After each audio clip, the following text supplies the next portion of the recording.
नमस्कार, जय सिया राम, जय नीम करौली बाबा।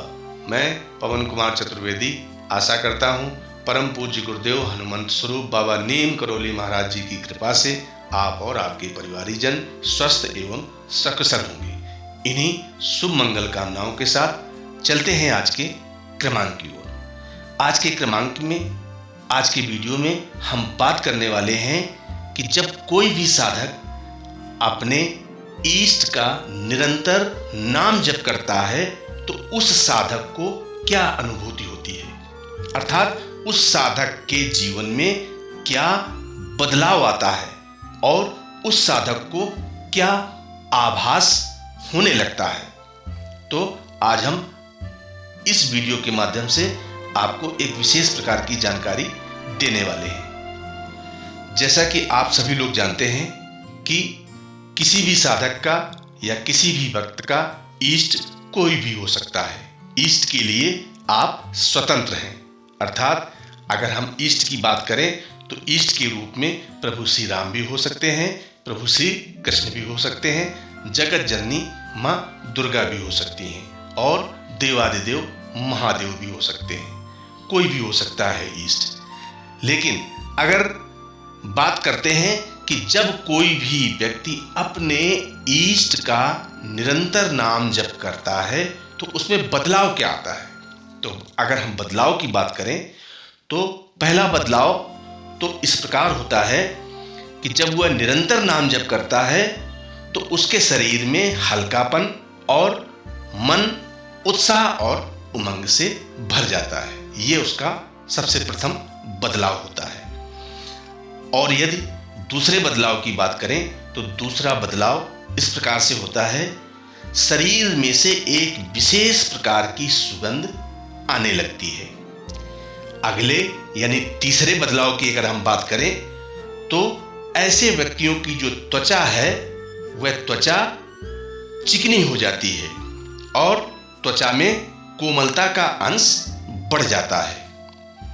अगले बदलाव यानी चौथे बदलाव की बात करें तो ऐसे व्यक्ति तामसिक आहार विहार से घृणा करने लगते हैं, यानी घृणा बढ़ जाती है और सात्विक दिशा में मन लगने लगता है।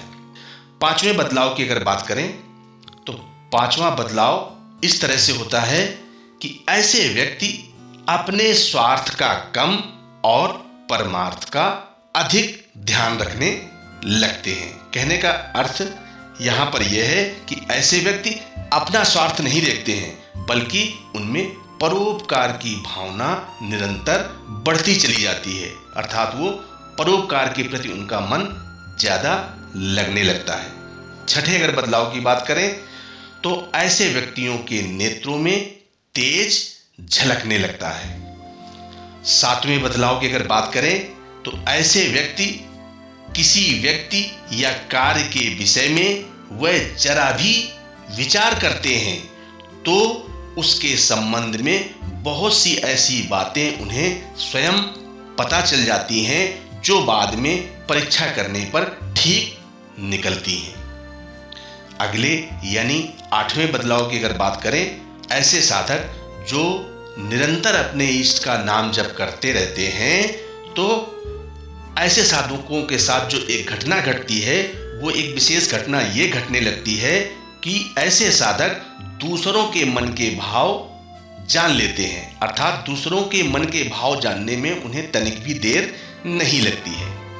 अगले अर्थात नवें अगर हम बदलाव की बात करें तो ऐसे साधक भविष्य में घटित होने वाली बातों का पूर्वाभ्यास कर लेते हैं, अर्थात भविष्य में घटित होने वाली बातों का उन्हें पूर्वाभास होने लगता है। अगले यानी 10वें बदलाव की अगर बात करें तो ऐसे साधक यदि किसी को श्राप देते हैं या आशीर्वाद देते हैं तो वह सफल होने लगता है, अर्थात ऐसे साधक यदि अंतरात्मा से दुखी होकर किसी को श्राप देते हैं तो उस व्यक्ति पर भारी विपत्तियां आ जाती हैं और प्रसन्न होकर जिसे वह सच्चे अंतःकरण से आशीर्वाद देता है तो उस व्यक्ति के जीवन में मंगल ही मंगल होने लगता है। उसके आशीर्वाद विफल नहीं होते हैं। अर्थात श्राप और आशीर्वाद दोनों काम करने लगते हैं, लेकिन जो प्रभु का सच्चा भक्त है वह कभी भी किसी का अहित नहीं करता है। वह सदैव परोपकार की भावना में तत्पर रहता है। अगले यानी 11वें बदलाव की अगर बात करें तो 11वां बदलाव इस प्रकार से होता है कि ऐसे साधकों का व्यक्तित्व आकर्षक, नेत्रों में चमक, वाणी में बल, चेहरे पर प्रतिभा, गंभीरता तथा स्थिरता आ जाती है, जिससे दूसरों पर अच्छा प्रभाव पड़ता है। जो व्यक्ति उनके संपर्क में आ जाते हैं वे उनसे बहुत प्रभावित हो जाते हैं तथा उनकी इच्छा अनुसार आचरण भी करते हैं। अगले अर्थात 12वें बदलाव की अगर बात करें तो ऐसे साधकों को अपने अंदर एक दैवी तेज की उपस्थिति प्रतीत होती है। वह अनुभव करता है कि उसके अंतःकरण में कोई नई शक्ति काम कर रही है। अगले अर्थात 13वें बदलाव की बात करें तो ऐसे साधक बुरे कामों से दूर रहते हैं। अर्थात ऐसे साधकों को बुरे कामों से अरुचि हो जाती है और भले कामों में मन लगता है। कोई बुराई बन पड़ती है तो बड़ा खेद और पश्चाताप होता है। सुख के समय वैभव में अधिक आनंद नहीं होता है और दुख, कठिनाई तथा आपत्ति में धैर्य नहीं खोते हैं। ये उनकी विशेषता बन जाती है। अगले अर्थात 14वें बदलाव की अगर बात करें तो भविष्य में जो घटनाएं घटित होने वाली हैं उनका उनके मन में पहले से ही आभास आने लगता है। आरंभ में तो कुछ हल्का सा ही अंदाज होता है, पर धीरे धीरे ऐसे साधकों को भविष्य का ज्ञान बिल्कुल सही होने लगता है। अगले अर्थात 15वें बदलाव की अगर बात करें तो ऐसे साधक दूसरों के मनोभावों को देखते ही पहचान लेता है। कोई व्यक्ति कितना ही छिपावे उसके सामने छिपते नहीं। वह किसी के भी गुण, दोषों, विचारों तथा आचरणों को पारदर्शी की तरह सूक्ष्म दृष्टि से देख सकता है। अगले अर्थात 16वें बदलाव की अगर बात करें तो ऐसे साधक अपने विचारों को दूसरों के हृदय में प्रवेश करा सकता है। अर्थात दूर रहने वाले मनुष्यों तक बिना किसी सहायता से वह अपना संदेश पहुंचा सकता है।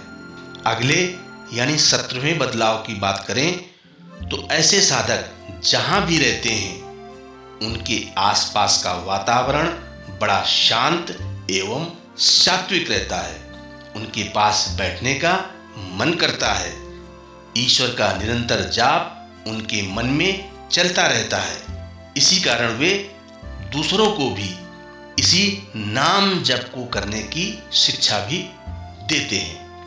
अंतिम और 18वें बदलाव की बात करें तो ऐसे साधकों को जो प्रभु का नाम जप करते रहते हैं तो उनके शरीर के चारों ओर एक सुरक्षा कवच बनता चला जाता है जो सदैव उनकी रक्षा करता रहता है।